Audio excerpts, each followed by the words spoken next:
SSP Manavjit Singh Dhillon ने राजधानी पटना में पिछले दिनों में घटित हुए 2 आपराधिक मामलों का उद्भेदन किया है। चौक थाना क्षेत्र में हुए शीशा व्यवसायिक राजकुमार जायसवाल की हत्या की गुत्थी पुलिस ने सुलझा ली है, तो वहीं बेउर थाना क्षेत्र में मैरिज हॉल संचालक नंदकिशोर यादव पर गोली चलाने वालों को भी पुलिस ने गिरफ्तार कर लिया है। शीशा व्यवसायी की हत्या अभिषेक कुमार नामक युवक ने की थी, जो कि सेना में भर्ती की तैयारी करता है। उसे सेना में भर्ती होने के लिए दलाल को पैसे देने थे, इसी वजह से उसने शीशा व्यवसायी से पैसे छीनना चाहा। पैसे छीनने के दौरान हुए हाथापाई में शीशा व्यवसायी की हत्या हो गई। वहीं दूसरी ओर बेउर में मैरिज हॉल संचालक नंदकिशोर यादव पर जमीनी विवाद में गोली चली थी। नंदकिशोर यादव ने एक व्यक्ति से एक जमीन के एवज में लाखों रुपए रखे थे, लेकिन पैसे वापस नहीं कर रहा था, इसी कारण से उन पर गोलियां चलाई गई। पुलिस ने दोनों मामलों का उद्भेदन कर लिया है। दोनों मामलों में 6 अपराधियों को गिरफ्तार किया है। वहीं 5 पिस्तौल, गोलियां और अन्य कागजात बरामद किए हैं।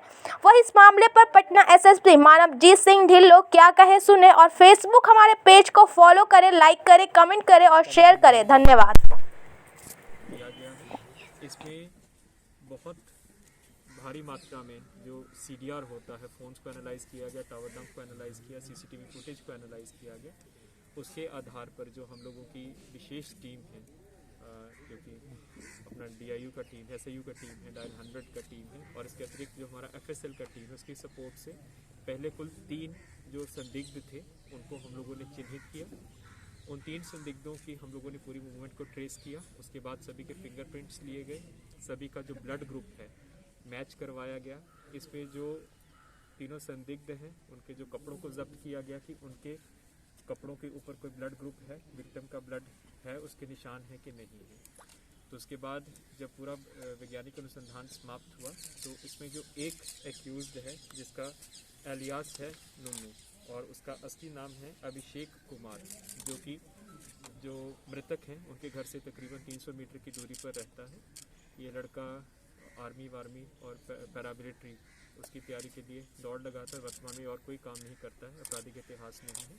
तो एक तो उसका फिंगरप्रिंट घटनास्थल पर मैच हो गया, खून वाला फिंगरप्रिंट मैच हुआ, और दूसरा जब उसके कपड़ों को जब्त किया गया तो जो विक्टिम का ब्लड ग्रुप है उसका जो हाफ पैंट उसके साथ मैच हो गया।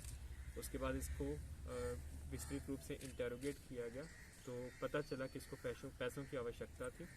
ये पहले उसकी दुकान में उसको लगा था कि गल्ला में पैसे होंगे, उसी को पैसे लेने के लिए ही गया था, चोरी की नीयत से गया था। उसने रेजिस्ट किया तो काफ़ी मजबूत लड़का तो उसने उसको मारा डंडे से, और जो वहीं पे पड़ा हुआ था।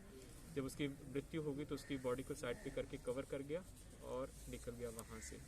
और उसके बाद जब उसको लगा कि वहाँ पे पैसा नहीं मिला है तो जो मृतक है उन्हीं का ही फ़ोन लेके, जायसवाल जी का फ़ोन लेके, पहले उन्हीं के फ़ोन से घर वालों को फ़ोन करना शुरू किया। उसमें होम का नंबर स्टोर था और पहले 3 लाख की राशि की डिमांड उसने शुरू की और फिर 50,000 तक आ गया। लेकिन इसके बाद उसने फ़ोन बंद कर दिया, उस फ़ोन को इसने डिस्ट्रॉय कर दिया। तो इस कांड का जो उद्भेदन हुआ है इसमें बहुत मेहनत गई है और पूर्ण रूप से वैज्ञानिक साक्ष्य के आधार पर उसको गिरफ्तार करके न्यायिक हिरासत में फॉरवर्ड किया जा चुका है। इसका कहना है क्योंकि आसपास में रहते थे, एक दूसरे को जान जरूर रहे थे, लेकिन उस तरह से कोई इनकी घनिष्ठता नहीं थी। क्या करता था वो सब पहले से? अब बता रहे कि अपराधी जो अभियुक्त है, नहीं वो तो लड़का है, तकरीबन 20-21 साल का लड़का है, जो कि हाँ उसके खटाल है वहाँ पे और वो दूध बेचने का काम करता है। साथ में आर्मी और पैरामिलिट्री में वो जो अभी एक इसमें चीज़ और खुल के आई है कि जो आर्मी और पैरामिलिट्री में जब उसको जाना था तो जैसे दलालों का होता है कि हम तुम्हें वो करा देंगे, उसके लिए भी पैसे की आवश्यकता थी। तो ये भी उसने बताया तैयारी कर रहा था। हाँ तैयारी कर रहा है। एक सवाल है इसमें बेउर ही गया था, वो सिंगल मैन शो था, एक ही आदमी ने उस घटना को कारित किया था, वो अकेला ही वहाँ पे गया था, एक ही गिरफ्तारी की। आप सर बता रहे कि वो पहली हत्या थी उस अभियुक्त के द्वारा, लेकिन इतिहास काफी बेदर्दी। उसका जो उसने बताया कि उसने रेजिस्ट करने का प्रयास किया था, उसे रेजिस्टेंस के क्रम में, और क्योंकि वो उसी के घर से 200 मीटर की दूर रहने वाला था तो उसको डर लग गया था कि मेरी पहचान हो जाएगी, तो फिर उसने मारने के नियत से ही फिर उसको बहुत बारी वार किया और पीट के उसकी हत्या। रीजन क्या? तो इस पर अब पुलिस अंकुश लगाने के लिए क्या कुछ रणनीति बना? इसमें देखिए मेन है कि जब भी पुलिस जाए वो आकलन करके जाए और मजबूती से जाए। जैसे अभी एक घटना हुई थी रामाकृष्ण नगर में, जिसमें नगर नौसा थाना के सिर्फ एक ही एसआई आए थे और उन्होंने पहले सूचना भी नहीं दी स्थानीय थाना को और वो सीधा वहाँ पे गिरफ्तारी करके चले गए। तो उनको स्थानीय थानों को सूचना देनी चाहिए थी, ताकि थाना से भी वो बदल लेते। और थाना और हम लोगों ने एक और हम लोग क्यूआरटीज दे रहे हैं सभी अनुमंडल पुलिस पदाधिकारियों को, 10-12 की संख्या में उनके पास क्यूआरटी रहेगी, ताकि जहाँ पे भी ज़रूरत पड़े, बड़ी रेड है खास करके जो शराब की रेड होती है उसमें हमेशा रेजिस्टेंस होता है, तो जब भी जाए दल बल के साथ जाए, ताकि इस प्रकार की घटनाएं ना हो। और दूसरा ये हम लोगों ने निर्देशित किया है कि ऐसी जितनी भी घटनाएं होती हैं ज्ञात के ऊपर केस नहीं होगा। आप चाहे प्राथमिकी 24 घंटे विलम्ब से कीजिए, लेकिन नाम पता करके और नेम रेफर कीजिए, क्योंकि अज्ञात प्राथमिकी का कोई मतलब नहीं। मैंने अननोन एफआईआर अब नहीं होगा। अननोन एफआईआर यदि तो पहचान हो रही है, और पहचान होने के बहुत से इसका कहना है क्योंकि आसपास में रहते थे, एक दूसरे को जान जरूर रहे थे, लेकिन उस तरह से कोई इनकी घनिष्ठता नहीं थी। क्या करता था वो सर पहले से? आप बता रहे हैं कि अपराधी जो अभियुक्त है, नहीं वो तो लड़का है, तकरीबन 20-21 साल का लड़का है, जो कि हाँ उसके खटाल है वहाँ पे, और वो दूध बेचने का काम करता है। और साथ में आर्मी और पैरामिलिट्री में वो जो अभी एक इसमें चीज़ और खुल के आई है कि जो आर्मी और पैरामिलिट्री में जब उसको जाना था, तो जैसे दलालों का होता है कि हम तुम्हें वो करा देंगे, उसके लिए भी पैसे की आवश्यकता थी, तो ये भी उसने बताया। तैयारी कर रहा था। हाँ, तैयारी कर रहा है। एक सवाल है इसमें अवगत है, पिछले साल 30 सितंबर को एक शीशा व्यवसायी थे जो कि चौक थाना क्षेत्र के रहने वाले थे, राजू जायसवाल। उन्हीं की दुकान में घुसकर एक अज्ञात अपराध कर्मी ने उनकी हत्या कर दी थी। ये जो केस था ये बिल्कुल ही ब्लाइंड केस था। इसमें अज्ञात लोगों के ऊपर केस दर्ज हुआ था, और उनकी हत्या करने के पश्चात जो उनके परिवार वाले हैं, उनकी बेटी और उनके माँ से उन्हीं का फ़ोन यूज़ करके उनको बताया गया था कि किडनैपिंग कर दिया गया और रैंसम की राशि भी मांग। देखिए, ऐसे जो पहले सुनने में आया है कि वो शायद पहले राजद में थे, और शायद संभवतः अब उनके जो समधी हैं वो बीजेपी के एमएलसी हैं। सर, राजू जायसवाल हत्याकांड में कितने लोग? इसका अनुसंधान बहुत किया गया है। इसमें बहुत भारी मात्रा में जो सीडीआर होता है, फ़ोन्स को एनालाइज किया गया, टावर डंप को एनालाइज किया, सीसीटीवी फुटेज को एनालाइज किया गया।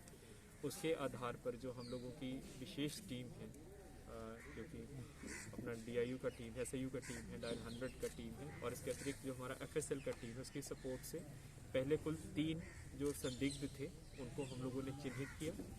उन 3 संदिग्धों की हम लोगों ने पूरी मूवमेंट को ट्रेस किया। उसके बाद सभी के फिंगरप्रिंट्स लिए गए, सभी का जो ब्लड ग्रुप है मैच करवाया गया।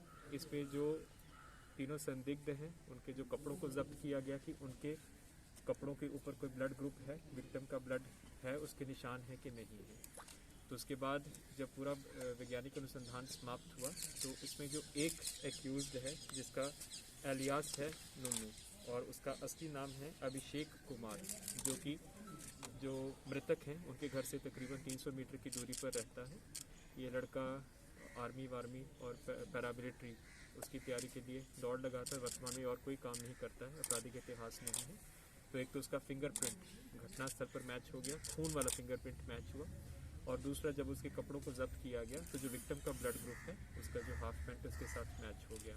उसके बाद इसको विस्तृत रूप से इंटेरोगेट किया गया, तो पता चला कि इसको पैसों की आवश्यकता थी। ये पहले उसकी दुकान में उसको लगा था कि गल्ला में पैसे होंगे, उसी को पैसे लेने के लिए ही गया था, चोरी की नीयत से गया था। उसने रेजिस्ट किया तो काफ़ी मजबूत लड़का, तो उसने उसको मारा डंडे से, और जो वहीं पे पड़ा हुआ था। जब उसकी मृत्यु हो गई तो उसकी बॉडी को साइड पे करके कवर कर गया और निकल गया वहाँ से। और उसके बाद जब उसको लगा कि वहाँ पे पैसा नहीं मिला है, तो जो मृतक है उन्हीं का ही फ़ोन लेके, जायसवाल जी का फ़ोन लेके, पहले उन्हीं के फ़ोन से घर वालों को फ़ोन करना शुरू किया। उसमें होम का नंबर स्टोर था, और पहले 3 लाख की राशि की डिमांड उसने शुरू की, और फिर 50,000 तक आ गया। लेकिन इसके बाद उसने फ़ोन बंद कर दिया, उस फ़ोन को इसने डिस्ट्रॉय कर दिया। तो इस कांड का जो उद्भेदन हुआ है इसमें बहुत मेहनत गई है, और पूर्ण रूप से वैज्ञानिक साक्ष्य के आधार पर उसको गिरफ्तार करके न्यायिक हिरासत में फॉरवर्ड किया जा चुका है। फ्राइडे को एक लैंड ब्रोकर का भी काम करते हैं, और जो नारा संस्थान के संयोजक हैं, संस्थापक हैं, नंदलाल यादव, उनके ऊपर गोली चली थी जब वो अपने घर से अपने जो ऑफिस है एजी कॉलोनी में, वहाँ पे जा रहे थे अपनी स्विफ्ट डिज़ायर गाड़ी में। तो अज्ञात व्यक्तियों के ऊपर एक कांड प्रतिवेदित हुआ था।